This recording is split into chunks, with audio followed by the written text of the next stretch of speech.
இனிமே கண்ணை மூடிட்டு கடலை எண்ணெய் வாங்கலாம். ஏன்னா மந்த்ரா கடலை எண்ணெய் இதயத்தின் தயாரிப்பு. வறுக்க பொரிக்க ஏன் எல்லா சமையலுக்கும் மந்த்ரா தான். மந்த்ரா கடலை எண்ணெய், அபார ருசி, ஆரோக்கியமான உடல் நலம். பொன்மனச்செம்மல் புரட்சி தலைவர் எம்ஜிஆர் அவர்களையும் இதயம் புரட்சி தலைவி அம்மா அவர்களையும் வணங்கி இன்றைக்கு மதுரை மாநகரத்திலே இரண்டாவது தேர்தல் பிரச்சார கூட்டம் தேசிய ஜனநாயக கூட்டணியின் சார்பாக நடைபெற்றுக் கொண்டிருக்கின்ற மாபெரும் பொதுக்கூட்ட நிகழ்ச்சியிலே கலந்து கொண்டு எழுச்சி உரை ஆற்ற இருக்கின்ற போற்றுதலுக்குரிய உலக நாடுகளே மெச்சுகின்ற அளவிற்கு சிறப்பான நல்லதொரு ஆட்சியை இந்திய திருநாட்டிற்கு கொடுத்துக் கொண்டிருக்கின்ற பாரத பிரதமர் மாண்புமிகு நரேந்திர மோடி அவர்களே, நிகழ்ச்சியிலே பங்கு பெற்றிருக்கின்ற மத்திய அமைச்சர் பெருமக்களே, பாரதிய ஜனதா கட்சியினுடைய தலைவர்களே, எனக்கு முன்னாலே பேசி அமர்ந்திருக்கின்ற பாட்டாளி மக்கள் கட்சியினுடைய தலைவர், மதிப்புக்கும் மரியாதைக்கும் உரிய டாக்டர் அன்புமணி அவர்களே, மரியாதைக்குரிய அம்மா மக்கள் முன்னேற்ற கழகத்தினுடைய பொதுச் செயலாளர், மரியாதைக்குரிய சகோதரர் திரு டிடிவி தினகரன் அவர்களே, மரியாதைக்குரிய முன்னாள் அமைச்சர் தமிழ் மாநில காங்கிரசுடைய தலைவர் அண்ணன் ஜி கே வாசன் அவர்களே, மேடையிலே வீட்டுக்கின்ற தேசிய ஜனநாயக கூட்டணியில் அங்க வைக்கின்ற கட்சியினுடைய தலைவர்களே, வரியிலிருந்து சிறப்பித்துக் கொண்டிருக்கின்ற அனைத்து இந்திய அண்ணா திராவிட முன்னேற்ற கழகத்தினுடைய பல்வேறு பொறுப்புகளை வைக்கின்ற நிர்வாகிகளே, தேசிய ஜனநாயக கூட்டணியில் அங்க வைக்கின்ற கட்சியினுடைய நிர்வாகிகளே, தொண்டர்களே, கழக உடன்பிறப்புகளே, பத்திரிகையாளர்களே, ஊடக நண்பர்களே, பெரியோர்களே, தாய்மார்களே, விவசாயிகளே, விவசாய தொழிலாளர்களே, அத்தனை பேருக்கும் என்னுடைய முதற்க நடிகலந்த வணக்கம். மதுரை என்று சொன்னாலே நமக்கு எல்லாம் ஞாபகம் வருவது மதுரை மீனாட்சி அம்மன் எழுந்தருளியுள்ள மதுரை மாநகர். அப்படி மீனாட்சி அம்மன் எழுந்தருளியுள்ள இந்த பகுதியிலே இரண்டாவது தேசிய ஜனநாயக கூட்டணியுடைய தேர்தல் பிரச்சார கூட்டம் நடைபெற்றுக் கொண்டிருக்கிறது. நம்முடைய எதிர்த்தரப்பில் இருக்கின்ற திராவிட முன்னேற்ற கழக தலைமையில் அமைக்கப்பட்ட கூட்டணி இதுவரை பிரச்சாரத்தை மேற்கொள்ளவில்லை.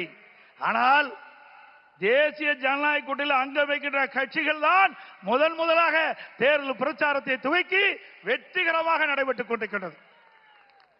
இன்றைக்கு தமிழகம் மட்டுமல்ல, இந்திய திருநாடு தமிழகத்தை நோக்கி பார்த்துக் கொண்டிருக்கிறது.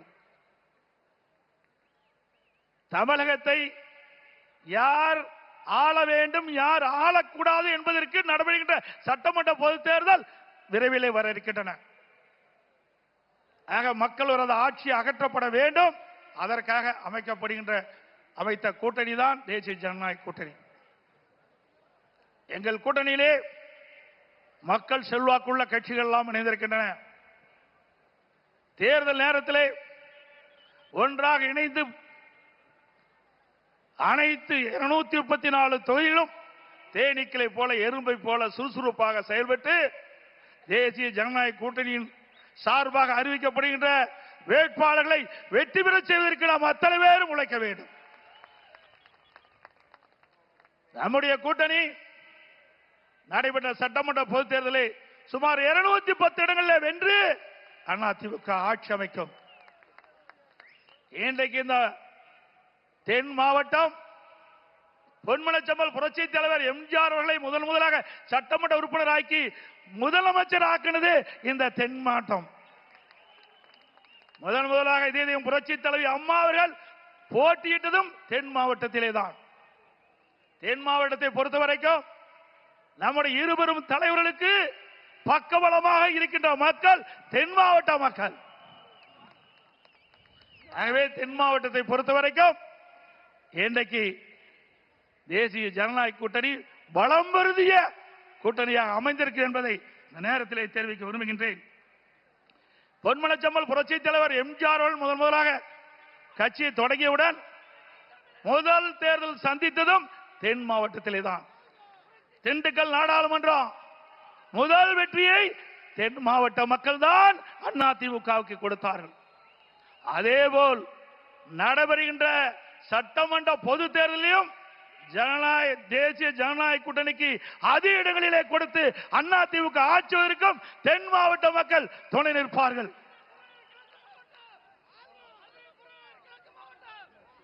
அனைத்து இந்திய அண்ணா திராவிட முன்னேற்ற கழகத்தை பொறுத்த வரைக்கும் ஜாதிக்கும் மதத்திற்கும் அப்பாற்பட்ட கட்சி. எங்களுடைய தலைவர்கள் வகுத்த பாதையிலே அனைத்து இந்திய அண்ணா திராவிட முன்னேற்ற கழகம் மிகச் சிறப்பாக செயல்பட்டுக் கொண்டிருக்கிறது. பல்வேறு சோதனைகளை கண்ட இயக்கம் அதிமுக இயக்கம். தமிழகத்தில் 31 ஆண்டு காலம் ஆட்சி புரிந்த இயக்கம் அதிமுக இயக்கம். பொன்விழா கண்ட கட்சி அதிமுக கட்சி. இன்றைக்கு தமிழ்நாடு இந்த அளவுக்கு வளர்ந்திருக்கு என்று சொன்னால் அது எங்களுடைய தலைவர்கள் ஆட்சி காலத்திலே தமிழ்நாட்டிற்கு பல்வேறு திட்டங்களை கொண்டு வந்து அதனால் இன்றைக்கு தமிழகம் ஏற்றம் பெற்றுகின்றது. பாரத பிரதமர் அவர்கள் நாட்டினுடைய பாரத பிரதமராக பொறுப்பேற்றவுடன் இன்றைக்கு இந்திய நாடே வளர்ச்சி அடைந்திருக்கின்றது. உலக நாடுகள் திரும்பி பார்க்கின்ற அளவுக்கு இந்திய நாட்டுடைய வளர்ச்சியை பார்க்கப்படுகிறது. இந்திய நாட்டை கண்டு பொறாமைப்படுகின்ற அளவிற்கு உலக நாடுகள் இருக்கின்றன. அந்த அளவுக்கு வளர்ச்சியை கொடுத்திருக்கின்றார். அது மட்டுமல்ல, திரு ஸ்டாலின் அடிக்கடி குறிப்பிடுகிறார், இன்றைக்கு மத்தியில் இருக்கின்ற ஆட்சியாளர்கள் தமிழ்நாட்டிற்கு எந்த வளர்ச்சியும் கிடைக்கவில்லை என்று ஒரு தவறான அவதூறான பிரச்சாரத்தை பரப்பி வருகிறார். நாம் சிந்தித்து பார்க்க வேண்டும். இன்றைக்கு மேடைக்கு வருவதற்கு முன்பு நம்முடைய பாரத பிரதமர் மாண்புமிகு நரேந்திர மோடி அவர்கள் 4400 கோடியை வளர்ச்சி திட்டங்களுக்காக கொடுத்துவிட்டு தான் இங்கே வந்து அமர்ந்திருக்கின்றார். ஒவ்வொரு முறையும் தமிழ்நாட்டுக்கு வருகின்ற பொழுது ஆயிரக்கணக்கான கோடியை ஒதுக்கி தமிழ்நாடுடைய வளர்ச்சிக்காக அவர் பாடுபட்டுக் கொண்டிருக்கின்றார். வேண்டுமென்ற திட்டமிட்டு அரசியல் காழ்ப்புணர்ச்சியின் காரணமாக இன்றைக்கு மத்திய அரசை திட்டமிட்டு அவதூறு பிரச்சாரத்தை பரப்பி வருகிறார்கள். திரு ஸ்டாலின் அவர்களை 15 ஆண்டு காலம் மத்தியில் ஆட்சி அதிகாரத்தில் இருந்தீர்கள். தமிழகத்திற்கு எந்த நிதியை கொடுத்தீர்கள்? என்ன திட்டத்தை கொண்டு வந்தீர்கள்? அதனால் தமிழக மக்கள் எந்த ஏற்றம் பெற்றார்கள் என்று உங்களால் சொல்ல முடியுமா? குடும்பத்தில் இருக்கின்ற உறுப்பினர்கள் மத்தியிலே அமைச்சராக வந்தார்கள், அதிகாரத்திற்கு வந்தார்கள், கொள்ளையடித்தார்கள். அதுதான் உங்களுடைய கட்சியினுடைய நிலைப்பாடாக இருந்தது. அங்கே கொடி பறக்கின்றது. எதனால் பறக்கின்றது? காற்றிலே பறக்கின்றது. காற்றுக்கு கண்ணுக்கு தெரிகிறதா? தெரியாது. அந்த காற்றில் கூட ஊழல் செய்கின்ற ஒரே கட்சி திமுக கட்சி. 2G ஸ்பெக்ட்ரம் ஊழல் 1,74,000 கோடி ஊழல் செய்த கட்சி திராவிட முன்னேற்ற கழக கட்சி. மத்தியிலே அமைச்சர் கிடைத்தாலும் அதையும் அங்கேயும் ஊழல் செய்த ஒரே கட்சி திராவிட முன்னேற்ற கழக கட்சி. இன்றைக்கு விஞ்ஞான முறைப்படி ஊழல் செய்கின்ற கட்சி என்று சொன்னால் அது திராவிட முன்னேற்ற கழகம். இன்றைக்கு சர்க்காரிய கமிஷன் தெளிவுபடுத்தது. அதில் கொடுக்க அறிக்கையிலே பார்க்கின்ற பொழுது விஞ்ஞான முறைப்படி ஊழல் செய்கின்ற அரசு திராவிட முன்னேற்ற கழக அரசு. இந்தியாவிலே எத்தனையோ மாநிலம் இருக்கின்றன. ஊழலுக்காக கலைக்கப்பட்ட ஒரே அரசாங்கம் திமுக அரசாங்கம். அப்படி ஊழல் நிறைந்த கட்சி, ஊழல் நிறைந்த அரசாங்கம், அந்த அரசாங்கத்தை தான் நாம் அகற்றப்பட வேண்டும் என்று நாம் ஒவ்வொருவரும் இன்றைக்கு செயல்பட்டுக் கொண்டிருக்கின்றோம். இன்றைக்கு ஸ்டாலின் குறிப்பிடுகிறார், அனைத்து இந்திய அண்ணா திராவிட முன்னேற்ற கழக ஆட்சியிலே எந்த திட்டத்தையும் தமிழ்நாட்டு மக்களுக்கு வழங்கவில்லை என்று இந்த தென் மாவட்டத்திலே பல்வேறு திட்டங்களை நாங்கள் கொடுத்திருக்கின்றோம். மாண்புமிகு பாரத பிரதமரிடத்திலே கோரிக்கை வைத்தோம். ஒரே நேரத்தில் ஒரே ஆண்டில் 11 அரசு மருத்துவக் கல்லூரி மருத்துவமனையை மத்திய அரசு மூலமாக பெற்றோம். திராவிட முன்னேற்ற கழக ஆட்சிக்கு வந்து ஒரு அரசு மருத்துவக் கல்லூரி மருத்துவமனை பெற முடியவில்லை. அது மட்டுமல்ல, இன்றைக்கு மத்திய அரசாங்கம் வந்த பிறகு இன்றைக்கு பாம்பன் ரயில்வே பாலம் அற்புதமாக கட்டி கொடுத்திருக்கின்றார்கள்.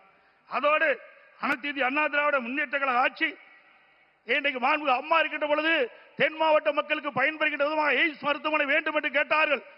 உடனடியாக மத்திய அரசு கொடுத்து அந்த பணி நடந்து கொண்டிருக்கிறது. அதையும் முடக்க பார்த்த அரசாங்கம் தான் திராவிட முன்னேற்ற கழக அரசாங்கம். இன்றைக்கு அனைத்து இந்திய அண்ணா திராவிட முன்னேற்ற கழக பல்வேறு திட்டங்களை நாங்கள் நிறைவேற்றி தந்திருக்கிறோம்.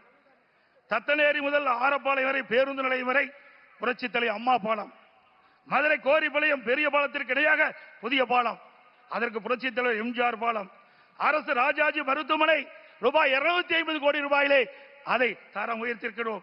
மதுரை காமராஜர் பல்கலைக்கழகம் 50 கோடியிலே உயர்மட்ட பாலம், ஸ்மார்ட் சிட்டி திட்டத்தைகள் மத்திய மாநில அரசு சுமார் 1100 கோடி ஒதுக்கப்பட்டிருக்கிறது. மதுரை மக்கள் நீண்ட காலமாக பாதுகாக்கப்பட்டது குடிநீர் வழங்க வேண்டும் என்று கோரிக்கை வைத்தார்கள். அந்த கோரிக்கையை ஏற்று அனைத்து இந்திய அண்ணா திராவிட முன்னேற்ற கழக அரசு இருக்கின்ற பொழுது சுமார் 1296 கோடி நிதி ஒதுக்கீடு செய்யப்பட்டு இன்றைக்கு லோயர் கேம்ப் அங்கே இருந்து குழாய் மூலமாக தண்ணீரை கொண்டு வந்து நம்முடைய மதுரை மாநகர மக்களுக்கு தங்குதடை இல்லாமல் நீரை வழங்குவதற்கு அடிக்கல் நாட்டப்பட்டு அந்த திட்டத்தை துவக்கி வைத்த அரசாங்கம் அதிமுக அரசாங்கம். அதுபோல மதுரை மாநகருடைய போக்குவரத்தை குறைப்பதற்காக சுமார் 27 கிலோமீட்டர் சுற்றுச்சாலை அமைத்து கொடுத்ததும் அதிமுக அரசாங்கம். முடக்கு சாலை பறக்க பாலம் 50 கோடி. அதே போல கோவை கொடிசியா அங்க இருக்கின்ற, அதே போல மதுரையிலே சிட்டி சென்டர் மிகப்பெரிய அரங்கம் அமைக்கப்பட்டிருக்கின்றது.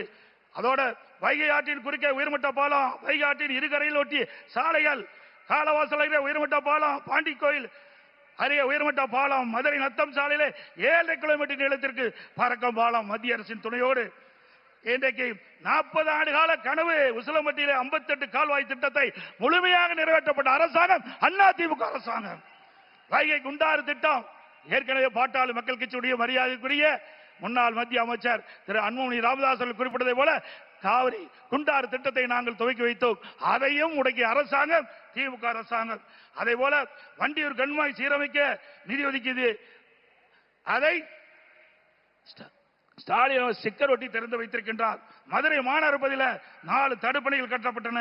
இப்படி அதோட மதுரை விமான நிலையம் விரிவாக்கம் செய்வதற்காக அனைத்து இந்திய அண்ணா திராவிட முன்னேற்ற கழக அரசு கேட்டபோது அதற்கு முயற்சி எடுத்தோம். மத்திய அரசிலே நாங்கள் பல முறை வேண்டுகோள் விட்டதின் அடிப்படையிலே அந்த சாலையிலே அண்டர் பாஸ் அமைத்து கொடுக்க வேண்டும் என்று கேட்டார்கள். அதுக்கு அனுமதி கொடுத்தோம்.